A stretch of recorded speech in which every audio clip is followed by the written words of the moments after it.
que la situation économique de la Côte d'Ivoire actuellement est très bonne, en ce sens qu'après la crise qui a eu lieu en Côte d'Ivoire, disons qu'à la fin de l'année 2010 et début de l'année 2011, et qui a fait en sorte que la Côte d'Ivoire a eu une baisse de croissance au cours de l'année 2011, l'économie ivoirienne a repris, et repris très fortement. Si on prend donc les années 2012, 2013, 2014, la croissance a été en moyenne de 9% par an. Donc c'est une croissance très forte. Une croissance qui est forte, mais aussi qui est inclusive, en ce sens qu'elle intègre, disons que, on pourra peut-être en parler après, disons que l'ensemble de la population ivoirienne, pas seulement donc le monde urbain, mais aussi le monde, disons que rural. Ça, c'était le premier point. Les résultats sont bons en ce sens aussi que le déficit public, les finances publiques, est relativement faible. Nous faisons mieux que ce qui est demandé en Europe, par exemple. Le taux global du déficit public est autour de 2,7% en 2014, ou de 3%, exigé par les accords au niveau donc, de l'Union européenne. Et troisième point, l'inflation est faible ici, disons que moins de 3%. Parce que dans la zone UEMOA, donc la règle, c'est qu'on soit, disons qu'à une inflation maîtrisée et qui ne doit pas dépasser 3%. Donc ces critères sont respectés. Voilà, donc les résultats donc, sont bons. C'est une ambition importante du président de la République de faire en sorte que la Côte d'Ivoire devienne un pays émergent en 2020. Mais comment y arriver? Alors, sur ce dossier, ce que je peux vous dire, c'est qu'il y a d'abord un plan quinquennal qui a été mis en place dès que le président Alassane Ouattara, le président de la République, est venu au pouvoir et qui couvre la période 2012-2015. C'est un plan de 22 milliards de dollars qui a été mis en place et financé à 60% par le secteur privé et 40% par l'État. Donc, c'est la première chose que je voulais indiquer. Mais comme on veut devenir pays émergent en 2020, il y a un deuxième plan qui va commencer 2016-2020. Dernier point important qu'il faut souligner, nous faisons ce qu'on appelle les perspectives. C'est-à-dire qu'actuellement, nous avons une perspective 2040. Que va devenir la Côte d'Ivoire en 2040? Pourquoi nous faisons ça? Parce qu'il y a ce qu'on appelle les tendances lourdes, donc au niveau des pays, notamment la population. C'est une tendance lourde. Comment sera la population en 2040?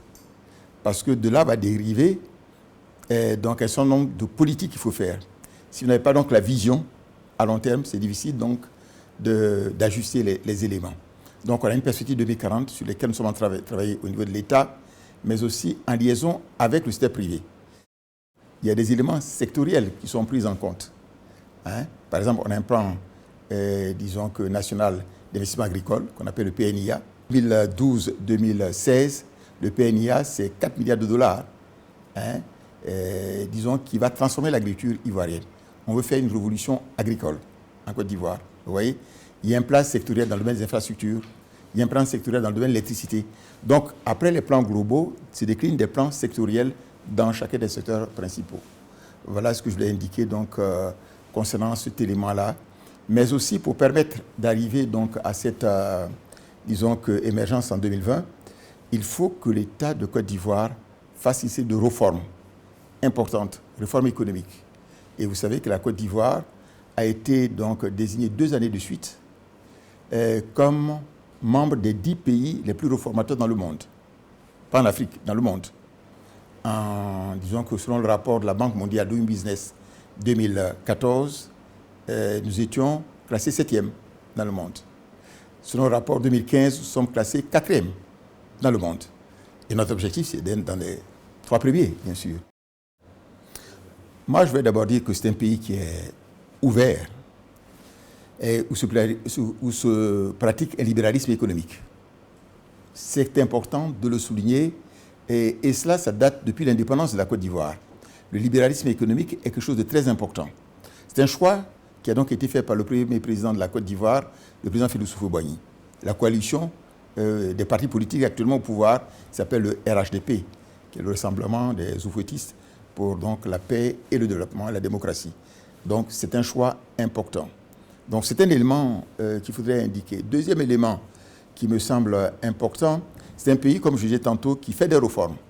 C'est-à-dire, en fait, qui veut créer un environnement des affaires favorable donc, au niveau des affaires et qui fait en sorte que le secteur privé ait un environnement propice. C'est un secteur important pour les hommes d'affaires.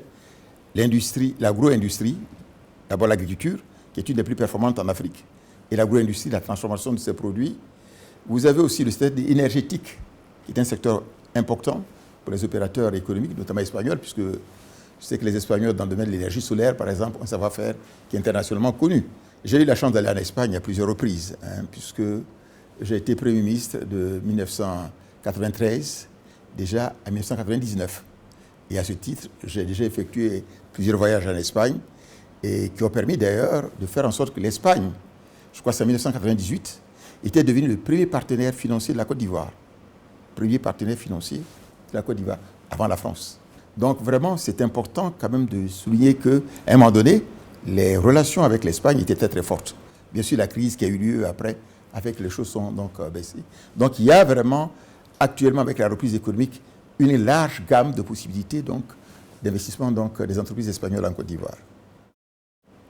Bon, au niveau de l'énergie, je le disais tantôt, sauf erreur de ma part, l'Espagne, par exemple, dans le domaine donc, de l'énergie solaire, a une avance importante. Et en son temps, d'ailleurs, les Espagnols étaient avec nous ici, puisqu'ils avaient commencé des opérations d'électrification villageoise.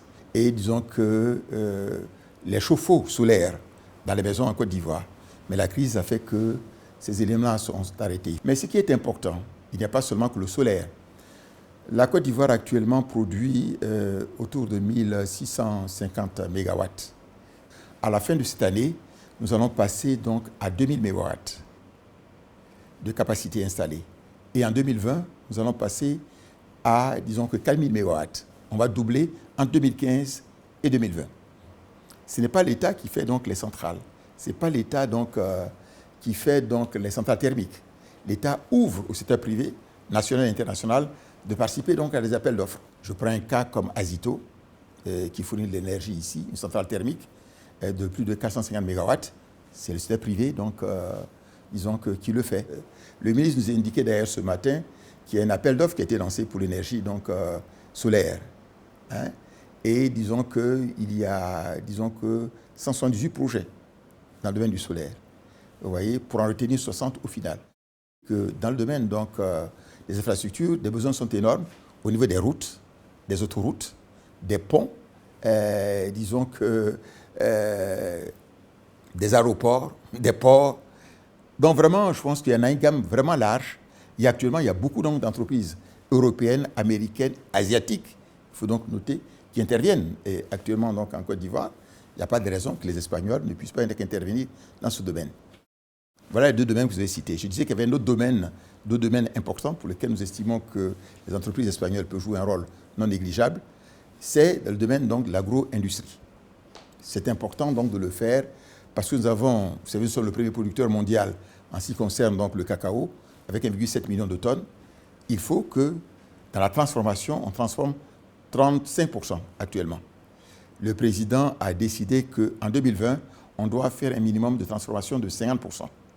Bon, deuxième élément dans l'agro-industrie, vous avez l'anacarde, les noix de cajou, pour lesquelles nous sommes deuxième producteur mondial, mais premier exportateur mondial. Nous transformons actuellement qu'autour de entre 5 et 10% de cette production. Et nous souhaitons vraiment qu'on ait des transformations par le biais d'entreprises étrangères, seules ou alliées donc à des entreprises ivoiriennes. Donc là aussi, il y a des possibilités. Je pense que les entreprises espagnoles, compte tenu de leur savoir-faire, doivent pouvoir occuper donc un rôle plus important que ce n'est actuellement. Mais je crois qu'il y a des similitudes. Vous savez, on est tous du Sud. Le tempérament est un tempérament chaud. Donc, on le voit d'ailleurs quand on voyage au sud de l'Espagne. Et la culture, vous savez d'ailleurs, la culture espagnole aussi est mélangée d'ailleurs avec le nord de l'Afrique. Donc, la culture arabesque dans le sud donc, de l'Espagne.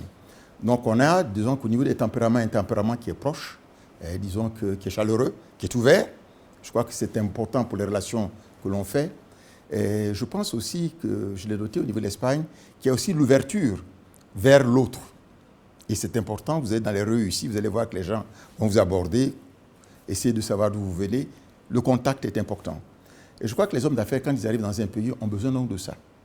Et je suis heureux d'ailleurs que l'ambassadeur que nous avons vu il n'y a pas longtemps nous ait indiqué qu'il y a Vuelins qui veut faire donc un lien direct entre Barcelone et donc Abidjan. Je crois que pour les hommes d'affaires, c'est important qu'on ait ce lien à ce niveau. Et je pense en fait que le fait qu'aussi le gouvernement espagnol ait accepté de réduire la dette ivoirienne est un élément très fort.